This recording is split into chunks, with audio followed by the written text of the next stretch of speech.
Hey, Joe Engelking with LME Services, and today we're talking about why does IT cost so much, or what should it cost? Kind of breaks down to a couple things.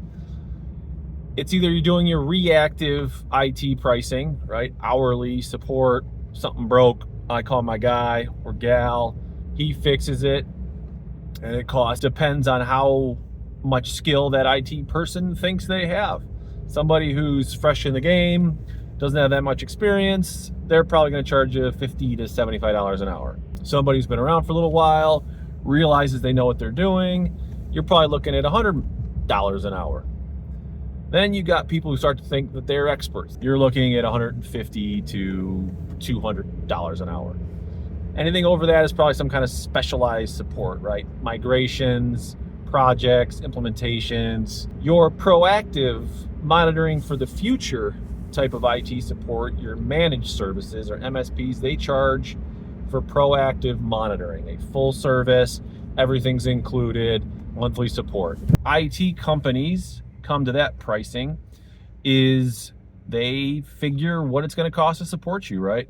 Usually a computer, they figure is going to be about a half an hour to an hour of support per computer or per user per month. Well, if this technician who's a high level $200 an hour technician has to work half an hour a month on each computer, then you're looking at $100 per computer. Sometimes you'll see ones that are really cheap, $25 an hour.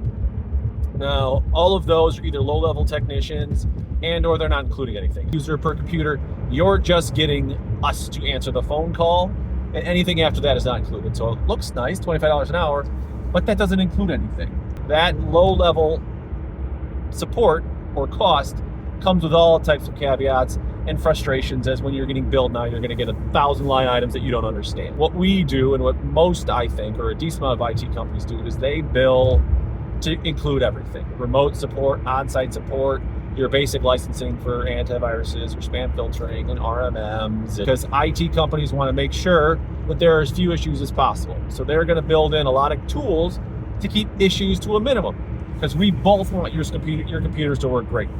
So you might be charged $75, $100 an hour, or per computer per month. But with that comes everything, and basically guaranteed that computer is going to be fully supported, managed the way that it needs to be by a person who knows what they're doing. Then you go up even higher, right? You got cybersecurity included, you've got compliance included. With that comes a whole lot more expensive tools. Your antivirus costs not that much, and doesn't do much, quite frankly. But you're going to have, with cybersecurity compliance, some high-level expensive tools, $20, $30, $40 per endpoint that the IT provider is eating, and then managing it. That's why it makes sense to outsource to a team. So that gets to the kind of crux of the matter. Why does it cost so much?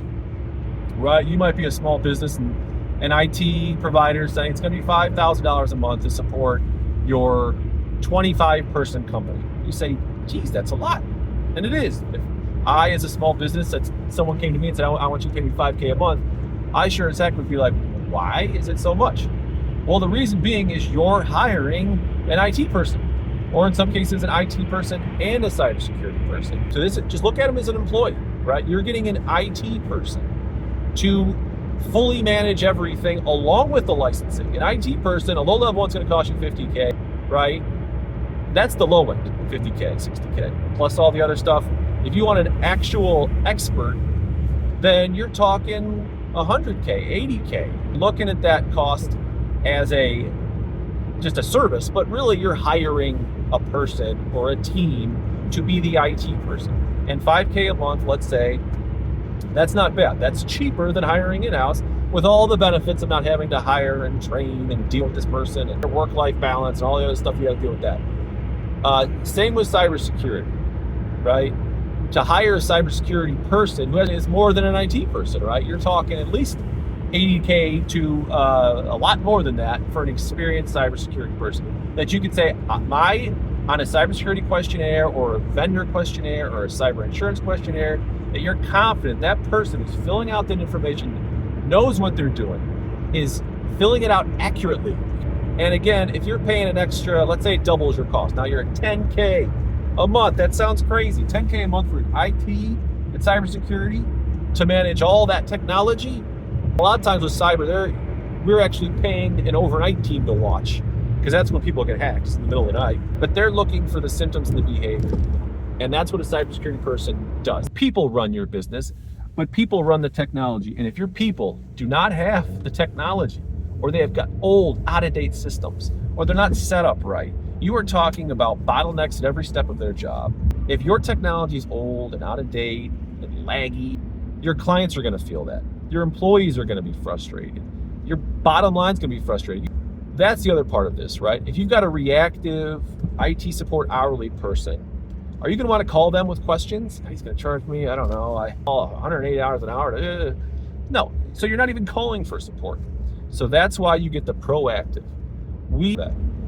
Our visions align when we know the more